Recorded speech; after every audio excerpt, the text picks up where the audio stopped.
rencontre un ancien carrossier chineur fou, passionné de mobilier de métier depuis son premier coup de foudre à l'adolescence. Mon premier déclic, c'est une table de boucher et j'étais tombé sous le charme. Malheureusement, à cette époque, je ne pouvais pas me l'offrir, elle valait assez cher. Et puis, il s'est rattrapé. Chez lui, c'est le rêve de tout collectionneur. Chaque pièce a son univers.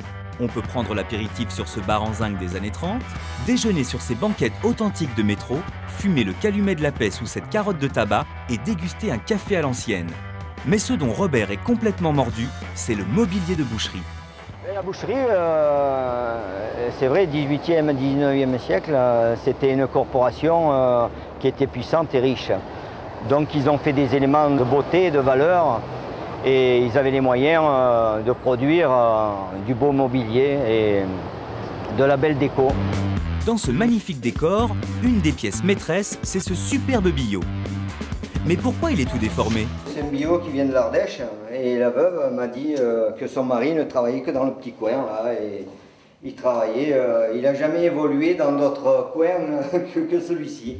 Les billots en bois, alliés indispensables du boucher, ont vu leur production s'arrêter dans les années 40 avec l'arrivée du Formica. Aujourd'hui, certains se vendent jusqu'à 5 000 €. La particularité de ce billot du 19e que les amateurs apprécieront, ce sont ses pieds parapluies. C'est assez rare. Vous avez un tablier de boucher là. Alors ça, il est en maille, en fer. Et puis voilà, pour ne pas se blesser. On ne voit plus de boucher avec ce genre de tablier depuis le 19e siècle. Jusque dans les années 30, c'est le tablier de cuir qui a remplacé la maille de fer pour laisser finalement la place au simple tablier de tissu. Alors ensuite, vous avez une petite trancheuse. Bon, ça on en trouve encore quelques-unes dans la France profonde, mais en fait ils ne s'en servent pas. Il y a une petite tige et il réglait les hauteurs des tranches qui voulaient servir. On peut dater cette trancheuse entre 1880 et 1920. À l'époque, les trancheuses coupaient à l'horizontale et non pas à la verticale comme après. C'est mon petit bijou, ça. Le jour où je l'ai descendu de Lyon, je me souviens, je me suis fait arrêter par les gendarmes. Ils ont trouvé ça sur le siège passager, alors ils étaient morts de rire. Ils se sont dit, mais c'est un fou celui-ci. En effet, Robert est vraiment fou de boucherie. Il est incapable de vous dire combien de pièces il a et chaque jour, il enrichit sa collection. Aujourd'hui, c'est chez ses copains, Charles et Patrick, qu'il va chiner. Voilà, nous sommes à Menton et nous arrivons chez deux passionnés et deux amoureux de tout ce qui est un petit peu fou. Voilà, vous avez un automate de charcutier là, mais malheureusement qui ne veulent pas me céder. Ils n'ont pas l'air mauvais les petits plats là, le boudin qui passe. Eh bien, je crois qu'on va se faire inviter. Dans cette usine de plus de 800 mètres carrés, on trouve de nombreuses pièces, toutes aussi insensées que celles qui font le bonheur de Robert. Comme ce cochon en papier mâché 19e, un des tout premiers modèles avant qu'on les fabrique en plâtre. Ce qui explique son prix, pas moins de 1 200 €. Je viens voir si tu as rentré quelque chose. Ah, j'ai peut-être quelque chose pour toi. Viens voir. Ça sonnait bien, hein. Regarde, en bronze, une poignée de porte.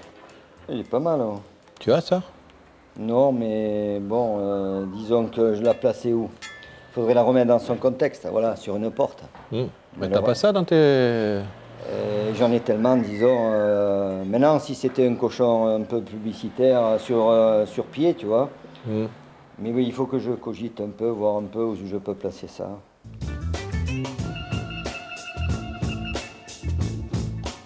Bon, la poignée de porte ne séduit pas Robert, mais Patrick n'a pas dit son dernier mot. Tiens, regarde. J'avais oublié de te montrer ça. Un petit latex des années 60. Ah oui, ça oui, effectivement. Ah, là, ça... Hein? Ah, il est dans son jus en plus. Ouais. Présentoir de vitrine. Combien tu me le fais? Je te fais ça à 120 €.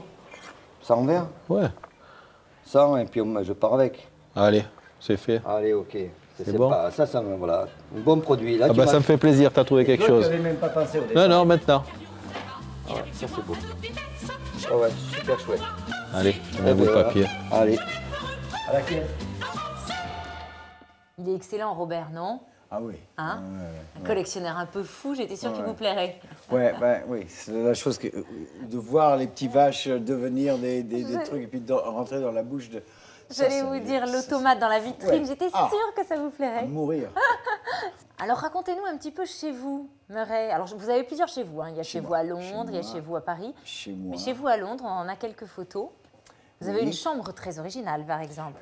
Oui, c'est fait... Ce lit vient d'où? On en voit une photo. Le lit, c'était 2 arches hindous du Rajasthan qui date depuis, je sais pas, ils sont 200-300 ans de vieillesse et tout ça. Et j'avais toujours envie dans ma vie d'avoir un lit baldaquin. Alors j'ai construit un lit baldaquin avec les 2 arches en utilisant dans des manières différentes. Et c'est un peu comme ça chez moi. C'est un peu... Il y a un côté de décor théâtral là-dedans. On s'en fout si c'est pas un vrai lit de baldaquin. On sait que c'est vieux quand même parce que les parties sont vieux, mais c'est ce que ça donne. Voilà, c'est une mise en scène. Exactement. On va aller rue de Rouault maintenant, ouais. Murray. On va aller rue de Rouault pour notre séquence estimation.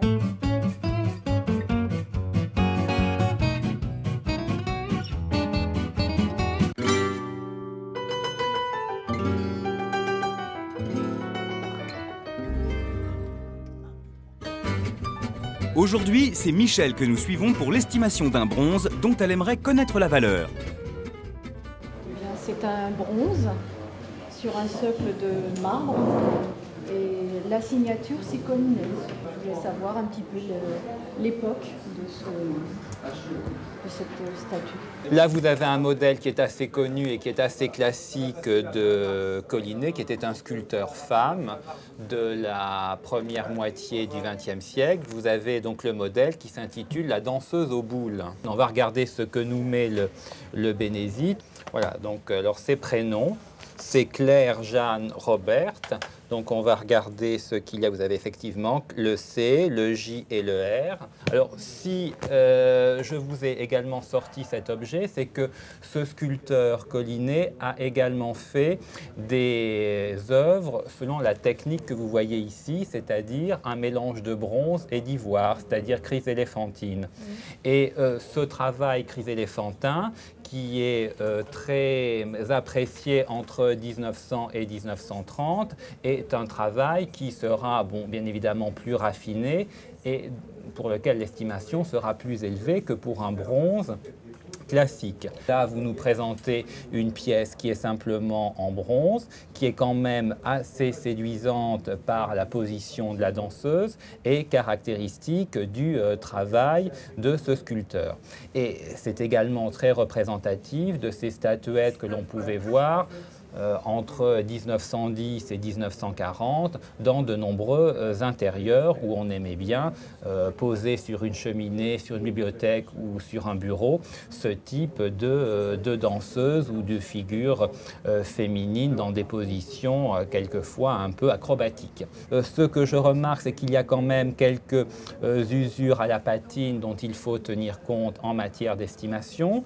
Ce qui est quand même assez amusant de constater, c'est que manifestement, au moment de la fabrication de la pièce, on a dû vouloir donner une patine différente à la chevelure et au corps de la danseuse, de manière à donner un sentiment vaguement de naturalisme. Donc c'est une pièce qui est assez élégante, on voit bien que le visage de la danseuse est tout à fait charmant.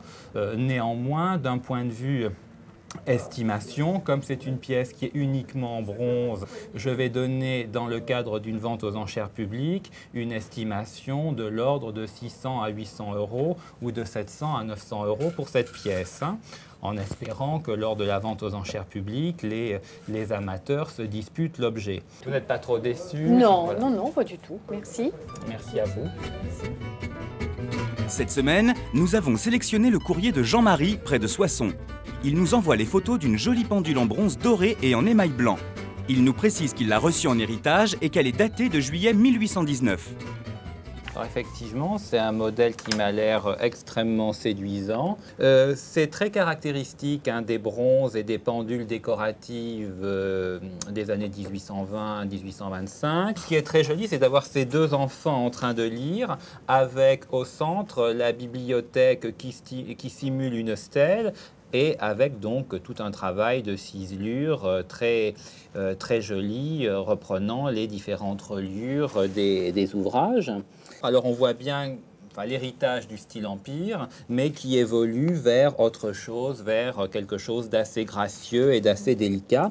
Alors ce qu'il faut aussi constater, c'est que je suppose d'avoir une belle qualité de dorure. Là, tout a viré un peu au rouge ou au brun, mais en général, ces pendules ont toujours des dorures assez raffinées et un travail du bronze qui permet de jouer un peu avec les différentes couleurs de l'or. Et en ce qui concerne l'estimation, moi j'aurais donné pour cette pièce une estimation aux environs de 2 à 3 000 € quand même. Si comme Jean-Marie, vous souhaitez faire expertiser vos objets, écrivez-nous à Tous à la Brocante, 68 rue Fernand Pelloutier, 92 100 Boulogne-Billancourt. Vous pouvez aussi nous téléphoner au 01 77 70 35 20 ou encore nous contacter par internet sur le www.france3.fr. Murray, il y a votre dernier album qui est dans les bacs, Tête à tête. Un très bel album. Merci. Avec 2 titres en français. Ouais. C'est la première fois que vous chantez en français? Non, c'est pas la première. Je fais ça délicatement, petit à Ouais. petit. Chaque fois qu'il y a un album, j'essaie de glisser une petite chanson en français. Voilà. En tout cas, c'est un très bel album qui est très doux, très agréable, Merci. très mélodieux. Voilà. Voilà. C'était fait pour écouter tard et en espérant que les gens ne zappaient pas. On fait aujourd'hui. À écouter en entier alors. Voilà, c'est ça. Ouais. Bon, moi, je C'était me couche jamais très tard et pourtant, je l'ai apprécié quand même. Merci beaucoup. Merci Murray d'avoir été avec nous aujourd'hui dans Tous à la Brocante. C'était un vrai plaisir. Merci. Et puis, je vous invite maintenant à aller vous balader dans les puces de Saint-Ouen, Comme ça. à continuer à chiner. Voilà. Hein. Ok. Merci beaucoup Murray d'être passé sur notre stand de Tous à la Brocante. Puis vous revenez quand vous voulez. À très bientôt. Merci. Au revoir. Salut. Et nous, on se retrouve très bientôt également dès la semaine prochaine pour un nouveau numéro de Tous à la Brocante. Au revoir.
Elle est romaine, c'est pas compliqué. Elle est vachement moderne, hein, le truc moderne de concept. Elle est. C'est ça qui est fascinant, c'est de voir des choses comme ça qu'on estime modernes et qui datent donc l'an promène, vous avez raison, 1er siècle après Jésus-Christ. Ouais.